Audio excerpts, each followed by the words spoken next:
I'm going to talk about the magic behind Spark, but I'm going to focus mostly on where the magic stops working. So this talk is kind of a downer to end the conference on, and I'm sorry about that. Yeah, and so Boo, I've given this talk before, and I bought her a special witch's hat, but I forgot it back in San Francisco, so just pretend that Boo here is wearing her little hat. It's very cute. She's a little angry with me for forgetting it. It's the second time I've done that. But yeah. So yeah, I'm Holden. My preferred pronouns are she or her. It's tattooed on my wrist, in case you forget. I mean, helps me in the morning too. I'm a principal software engineer at IBM's Spark Technology Center in San Francisco. I like it. They give me money to work on open source. I'm an Apache Spark committer, which means I can commit code without having other people review it, but then it's my fault when it breaks. And so it's kind of a double-edged sword. I was like, yay, and then I was like, oh yeah, this is being recorded. I'm not going to swear. So I've worked at a bunch of places. Previously, I was at Alpine, Databricks, Google, Foursquare, and Amazon. I checked yesterday. Foursquare still exists. Very exciting. And I hope they continue to exist while my friends still work there. I'm a co-author of a few books. If you haven't bought them yet and you have a corporate expense account, I will be showing you links on the second to last slide, so you can go and purchase several copies. If you want to follow me on Twitter to make yourself feel happy about your choice to stay in Canada as opposed to moving to America, you can find me on Twitter. It's just my name, and there's a lot of just like, oh my god, why do I live here? I've got some slides. I'll put them on SlideShare. I think you're also collecting the slides as well. If you want to connect with me on LinkedIn to do business, I can pretend to be Business Kitty, and we can do some business. I've got a bunch of code on GitHub as well, and I've got some Spark videos. If this is like your first talk on Spark, you probably want to go watch another Spark video unless I scare you away from Spark. In which case, don't tell my boss. All right, this is who I am outside of work. And this is just to be, really clear that there's a whole bunch of different kinds of people in the world, right? I'm trans, I'm queer, I'm Canadian. That's probably more normal here than it is normally when I give this talk. But like, I'm an immigrant, I'm on a work visa. They're actually talking about renegotiating my work visa type right now in America, which is just so much fun. And I also consider myself a part of the broader leather community. And so like, I'm not evil, despite what you might hear on American television, because I know you can still get that on this side of the border. I don't have a secret Java garbage collector that I've been hiding from everyone. There's no secret trans hive mind garbage collector yet, or if there is, they don't trust me with it. And yeah, the other reason for putting this slide in, as well as reminding people to be nice to everyone, is I remember what it was like the first time I met someone else like me, and who was in my industry, and it was really awesome. And so if you are like me and want to chat, come find me afterwards, and we can be like internet friends, because Vancouver's kind of far.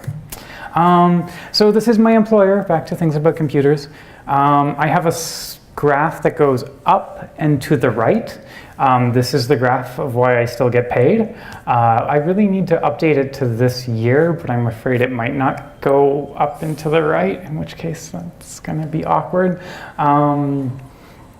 We have a lobby with a lot of green in it, which is the color of a passing Jenkins build.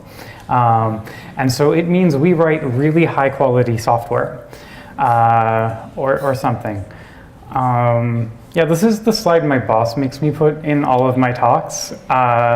He doesn't tell me what to say about them, and he doesn't really watch my talks very often, so it's pretty great. But if you ever run into Vijay, just tell him I'm amazing, best employee, and please keep paying my salary. Right, what else is there? Oh yeah, so it's not just me in this technology center. We have a bunch of other wonderful people working on Spark. And if you're ever considering buying a support contract or something from IBM, I'm in no way involved in that process, but please do it. I like getting paid, and if banks stop buying support contracts from IBM, I think I'm in a bit of a rough spot. So Does anyone work in finance? Okay. Oh, sort of. We've got a sort of and someone hiding. I'll take that as I work in fintech, and oh god, I don't want to say what bank I work for. So yes, please keep buying IBM products, whatever they are. Okay, moving on. So I'm hoping you're all nice people. This is the part I'm really curious about. How many people have some knowledge of Apache Spark? Oh wow, that is a lot of people. Okay, and not to be intimidated, how many people have no idea what the hell Apache Spark is? It's a single track conference. I sort of expect this. Okay, 3. So for those 3 of you and the other 3 who were too shy to raise their hands, I really hope this doesn't scare you away from Spark. We're talking about where the magic breaks. I just want to be clear, all distributed systems are terrible. Spark is not alone in being terrible. We just don't normally talk about why our software sucks. Hopefully you're all familiar-ish with Scala. If you're new to Scala, thank you for joining our wonderful community. The examples are in Scala, and feel free to stop me and I can explain any weird syntax. But if there's weird syntax, you've probably already left by this point in the day. So what is Spark? So it's got a really nice general purpose distributed system. I think it has a beautiful API. I love Spark and Scala, but it also is available in Python. So if you're working with data scientists and you're like, I must convert them to my evil ways of functional programming, Spark is an excellent way to sort of give them that first hit of functional programming. And the first hit's free because they can do it in Python. But later on, after they'll be jonesing for just another flat map, and they'll come over to you and you can be like, yeah, I'm gonna show you Scala. I figure we're on Hastings Street. Yeah, oh, it's an Apache project. I think this is important. It's part of how I've managed to keep working on Spark for multiple years, despite not really being able to hold a job for multiple years in the same company. And this is really nice, especially if you're someone who's thinking about using Spark. You don't have to worry about IBM going bankrupt and, well, hopefully we don't have to worry about IBM going bankrupt because then I'm out of a job, but you don't have to worry about a single company giving up on Spark and then being kind of stuck without a data processing pipeline. It's open, there's a bunch of people, we work on it together. Sometimes we stab each other, but mostly we cooperate and make wonderful software. It's faster than Hadoop MapReduce. It's a really, really low bar, but we jump over that bar. The other one is it's a really good solution, I think, for when your data problems get too big to handle on a single machine. And there's sort of 2 core abstractions, and we'll talk more about those in a little bit. But let's talk about why some people come to Spark. I think a lot of people come to Spark because their MapReduce jobs start taking longer than an entire workday. And they're like, well, it's going to take 16 hours. How hard could it be to learn Spark? And the answer is, for some MapReduce jobs, you can actually learn the Spark API in the time it takes your MapReduce job to finish. This is not a guarantee for all MapReduce jobs. But this is a nice way. They search online, actually, how do I make my MapReduce job faster? And then one of the Google links is normally Spark is 100 times faster than MapReduce. And they're like, well, they're probably lying about 100, but they wouldn't lie about 2 orders of magnitude. And so I'll get at least 1 order of magnitude improvement when I come to Spark. And then we've got them. Sorry, I'm not a very good villain.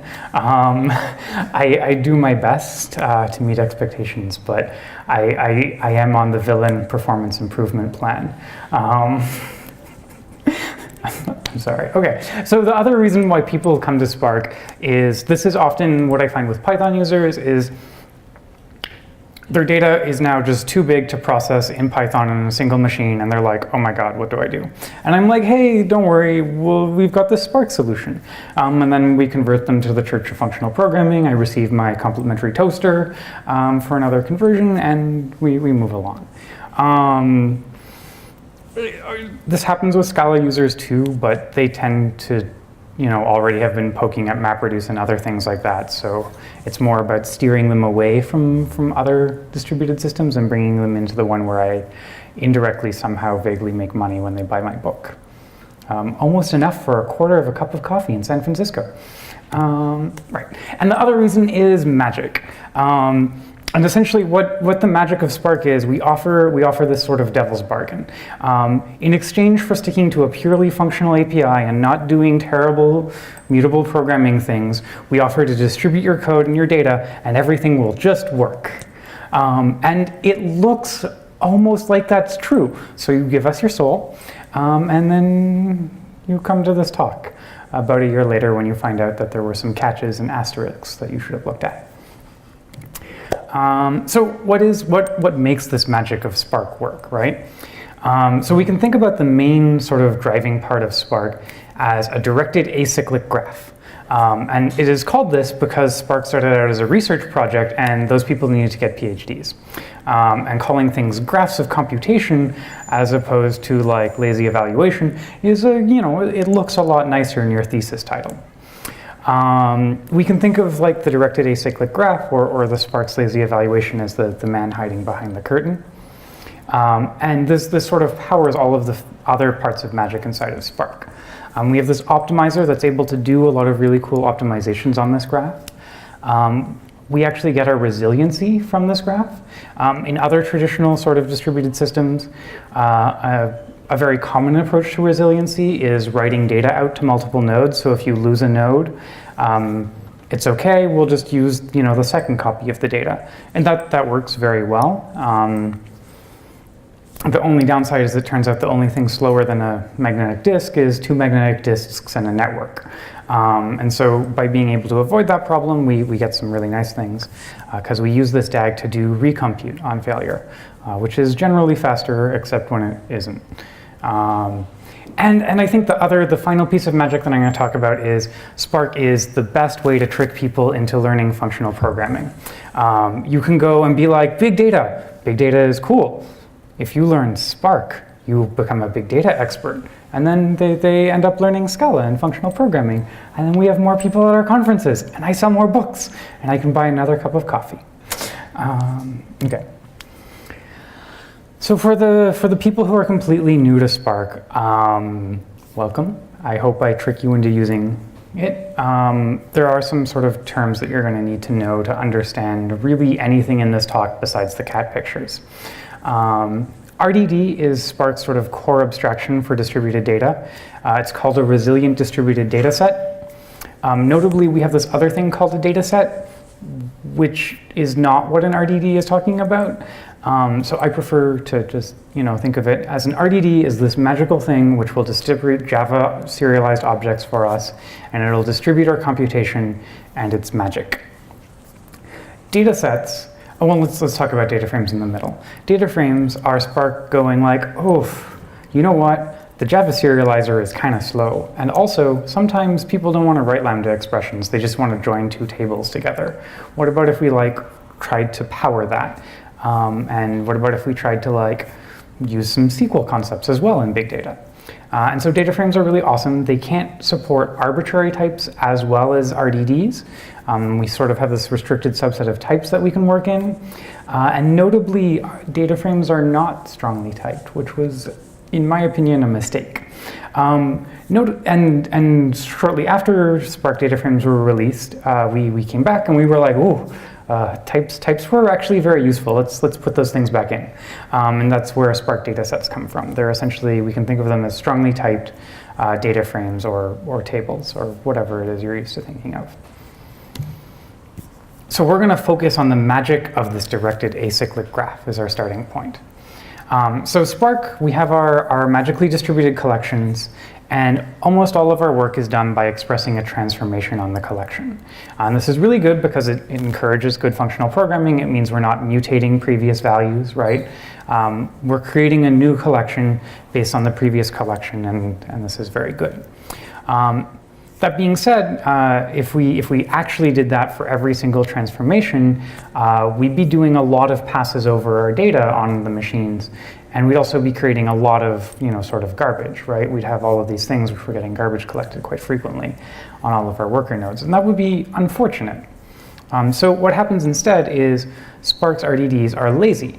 And so when we ask Spark to do a thing, it's kind of like a 16-year-old. It goes, yeah, I took out the garbage.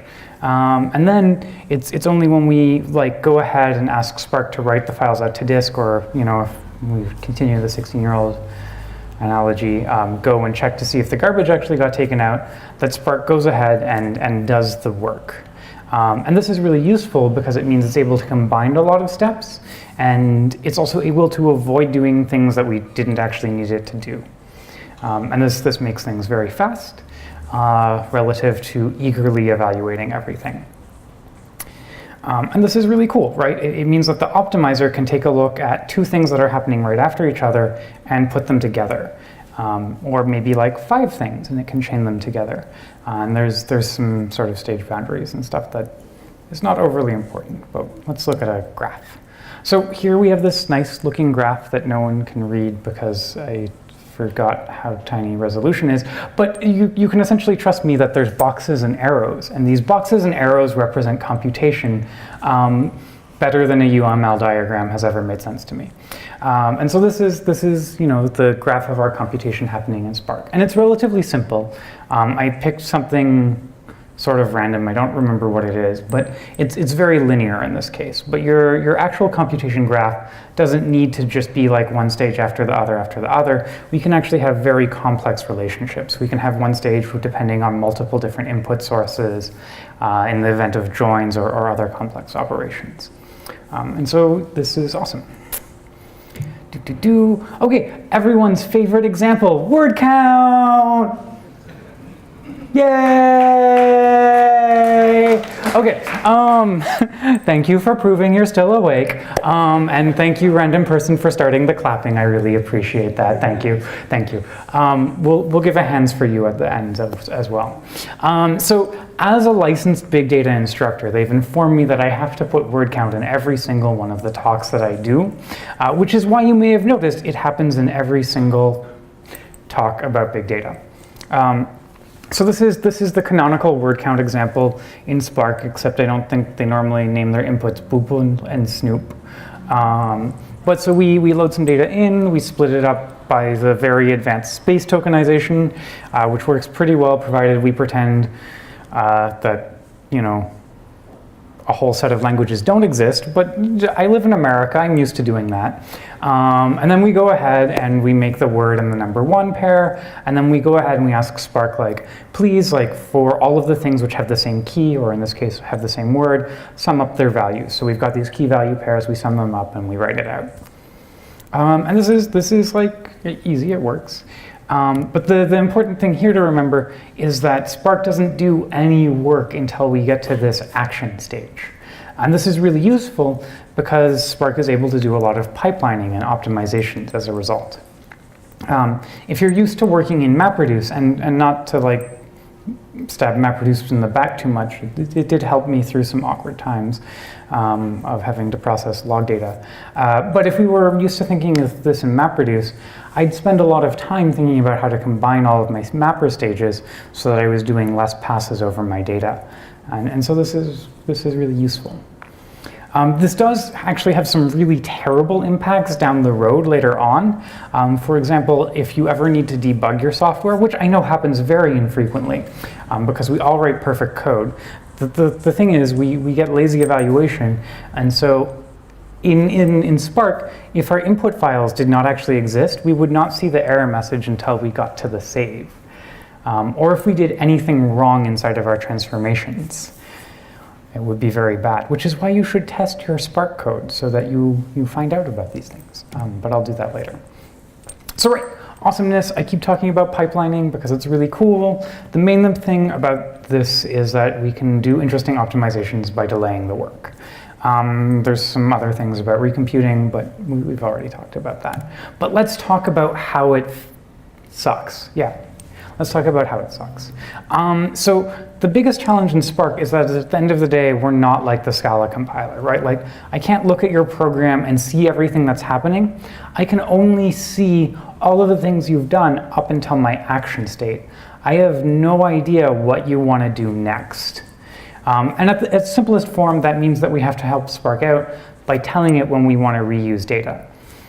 Spark can't do explicit caching on its own and figure that out intelligently. That's not the end of the world, right? Like marking something as cached is something that we as programmers, like we're pretty capable of doing that.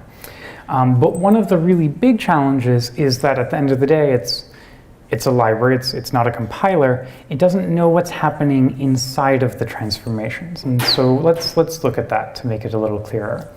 So at the end of the day, we've got this first one where we're tokenizing the input.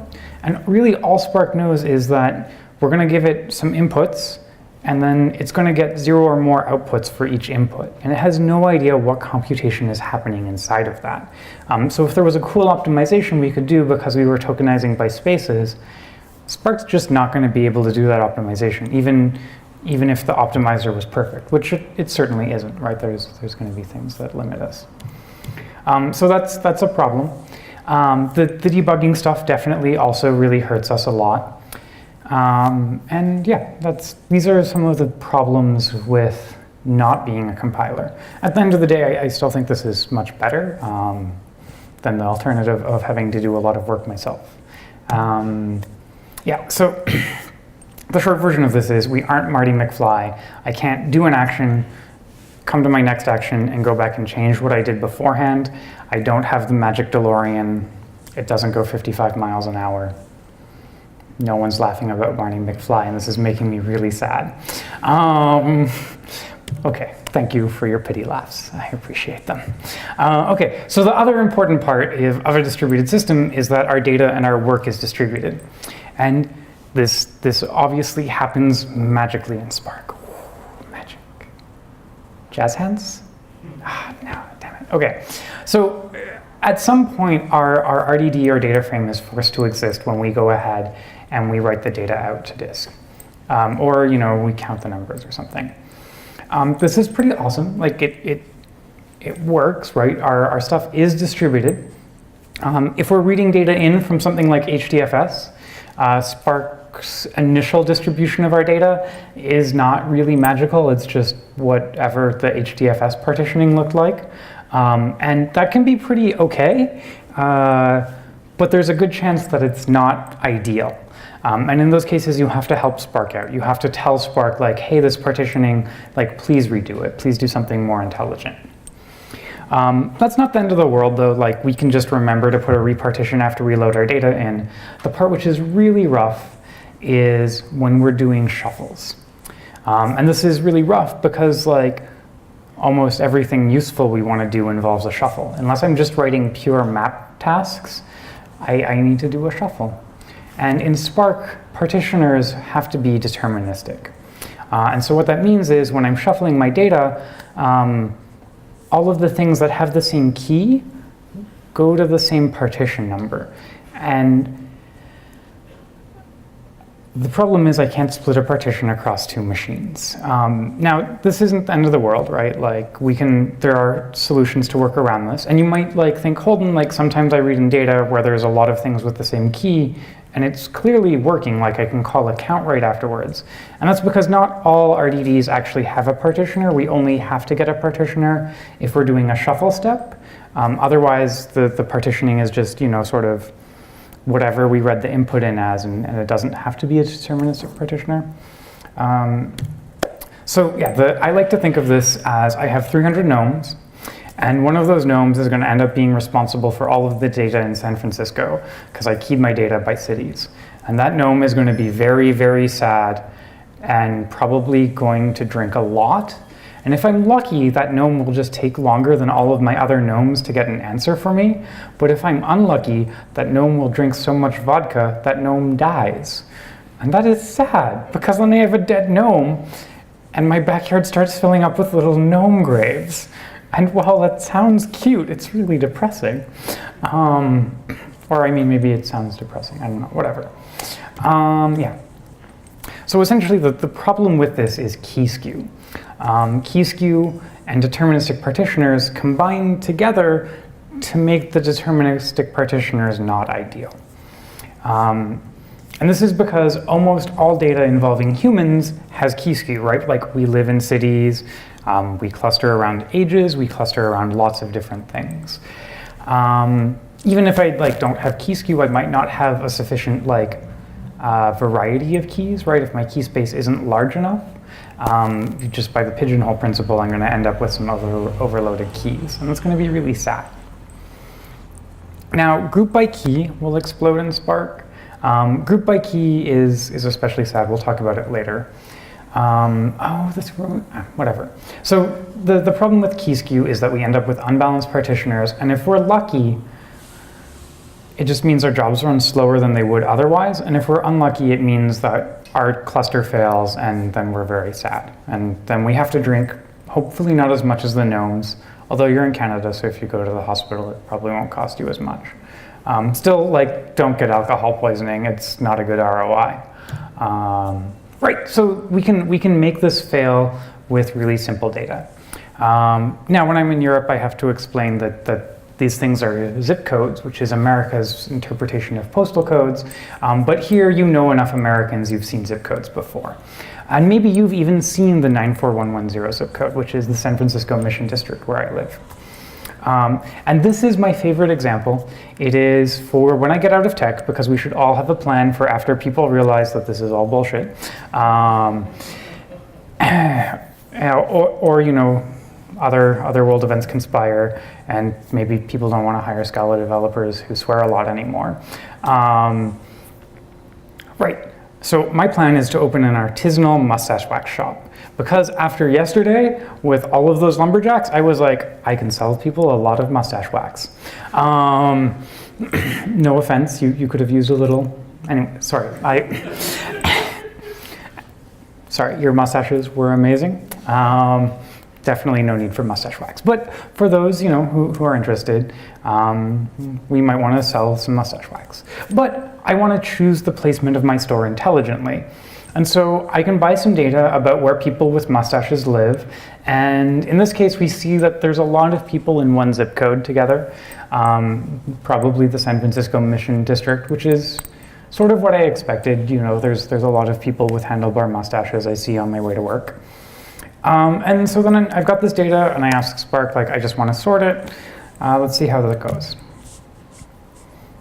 Okay, that was supposed to be a single slide, but we'll pretend it's the same. So red is sad.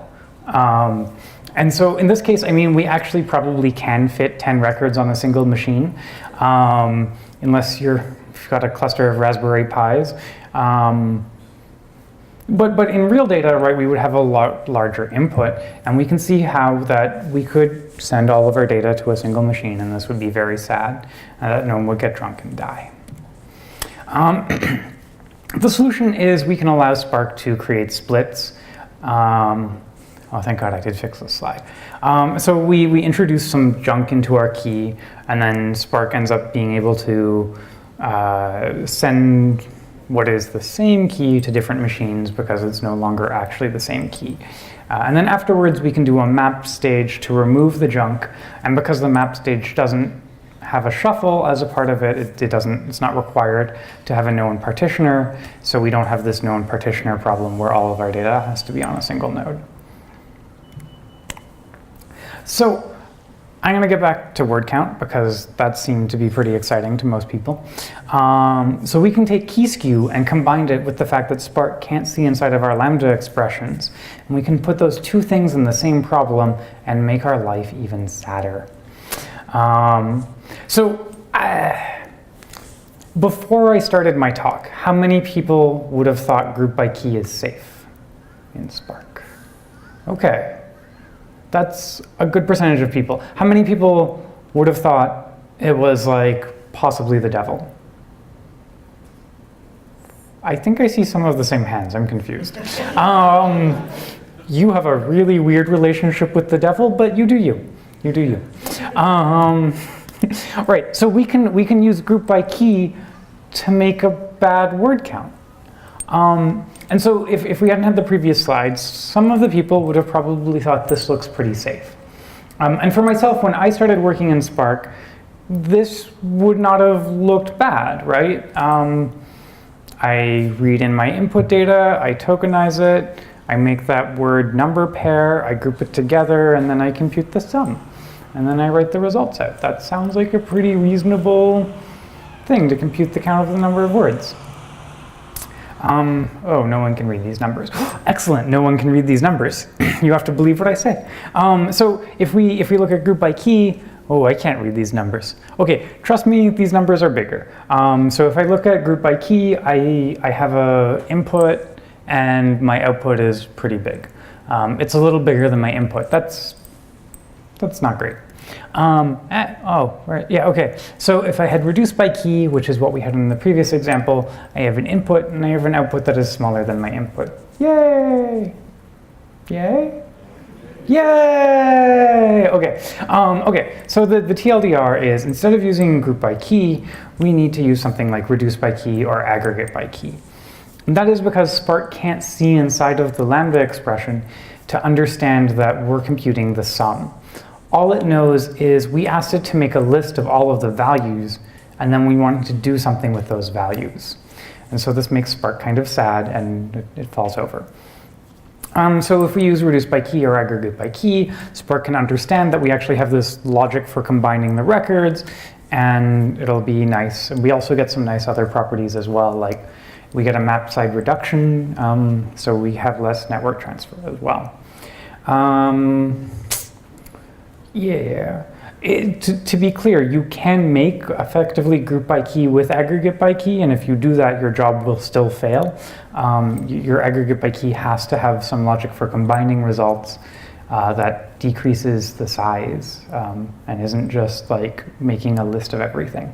If you try and make a list of all of your data, that's a great way to get an out-of-memory exception. So another alternative to using sort of reduce by key or aggregate by key is we can switch over using Spark's new exciting Dataset API, which is not documented in my first book where I did not negotiate royalties and is documented in my second book where I realized you can negotiate royalties. So it's still really powerful. Datasets still allow us to write arbitrary lambda expressions, which is really useful. And it also gives us options beyond just writing lambda expressions all the time. And when we use these options, we help the optimizer out by understanding what we're asking it to do, and it can do really awesome things for us. One of the really important things is that it's able to do predicate pushdown, and also if you have columnar inputs, it can also just read the parts of the data that you care about. And you can do this manually in the Spark RDD world, right? Like you just have to think about what operations can be pushed to the data store level. But in Spark dataset land, that happens for me unless the optimizer is broken, in which case I just tell you to upgrade to a new version of Spark, probably one that doesn't exist yet, so you can't email me back right away. So yeah, cool. So we can use datasets to mix our different methods of programming. So here I'm reading in some information about pandas. I'm only interested in the ones that are happy because I find out when pandas are sad, that makes me sad. So I just ignore them, much like the government. Although the IRS really does not like it when you do that, and they have your phone number. Although actually the CRA was quite nice. But anyways, we select just one specific column, and then I have some reduce step. And because the first two steps were written in sort of Spark's little DSL, instead of arbitrary lambda code, Spark is able to say like, only load the data about the pandas that are happy, and assuming that this was being loaded from something like Parquet, only load the attributes column. That's the only one that I really care about. And I could write the same expression in Spark's RDDs transformations, but it wouldn't understand what we were asking it to do, so it would load all of the data. And that, that would possibly take a while. Although since it's about pandas, it probably wouldn't take all that long. But if this was humans, that there might be a while. Yeah, here, yes, let me skip this slide. So the other one, which is important because it's got boo on it, is the point is that we can have map statements in the middle. And so if we've got a data set, we can put a map statement in the middle. We don't have to only have our Scala code at the end. We can do it sort of wherever. And this is useful for people like me who are not very good at SQL, or even knowing Spark's Dataset API. And it can be so much faster. Yay! Faster! This is a graph. It is definitely not faked. You all believe me, excellent. I knew the sales training was worth it. I didn't actually take sales training. Okay, right, so bigger numbers are bad unless you're paying me by the CPU hour, in which case group by key is great. So we can see here group by key takes a long time, but even if we use reduce by key to compute some simple metrics, the dataset version is faster. And this is because not only is the dataset version able to push down, optimizations to our data store level, because it doesn't have to work with arbitrary Java objects, because it sort of has this restricted space of types that it's working in, it has much more efficient representations for our data. The Java serializer, once again, really easy bar to leapfrog over, but this even leapfrogs over the Karau serialization, which I'm sure I just mispronounced, I'm sorry. And because we actually know that we're using this stuff for distributed computing, we know that there's a really good chance that I want to shuffle my records around. So they put in the time to make sure that we can do key comparisons on serialized records without having to deserialize, so the shuffle step can get even faster. We don't have to deserialize our data to shuffle it around, and so that's really cool. Yeah, okay. So what magical powers did we imbue the optimizer with by agreeing to restrict ourselves to this universe of not arbitrary Java types? Sorting on the data, we can understand the aggregates now, and we'll look at a group by key example, I hope. I think that's next, right, yeah. So what do the relational transformations actually look like? If you're interested in getting this level of performance out of Spark, things change a little bit. Group by is actually safe. Yay! Yay. Okay, one person is still doing the motions with me. That's good. If this was a jazzercise class, that would be bad. Another one which I think is really amazing is that Spark data frames and data sets support windowed operations. And while these are things, I mean, like computers are Turing complete, blah, blah, blah, blah, blah, but like computing windows on RDDs is really, really painful to get right because partitioning, and you can have empty partitions and really weird behavior with keys split amongst partitions when it's not a known partitioner. And so like windowed operations are amazing. They take care of a whole class of bugs that I kept writing. And if you're working with data scientists who are way more comfortable in SQL, you can actually just like give them a SQL session and they can write SQL statements and you can take their output and just process it in Spark. So the new group by, yay! It no longer does terrible things. The main thing is we changed the types around and no one will let me do that to the RDD API for very good reasons. And there's a whole list of built-in sort of aggregations which are supported. It's quite a lot. You can add your own custom aggregates. You just have to write it in a way that Spark can understand. It's not that bad. It's just an abstract trait you implement. It's really good. And it allows the optimizer to understand what's going on. I think I'm about running out of time, and since I'm the last talk, that's good. But we'll actually try and wrap it up. It's easy to compute multiple aggregates. This is not impressive if you write software on a single machine, but if you're used to working in Spark, doing this in the RDD API was really, really painful. You'd have to keep track of a whole bunch of different sort of temporary variables and compute them finally. So I think this is pretty awesome. But yeah, okay. So just so that we don't wrap up on a high note, because that would be really bad, let's talk about where data sets explode. So the most obvious one is when we have iterative algorithms, and this tends to happen with graphs and machine learning, which are unfortunately two things that I care about.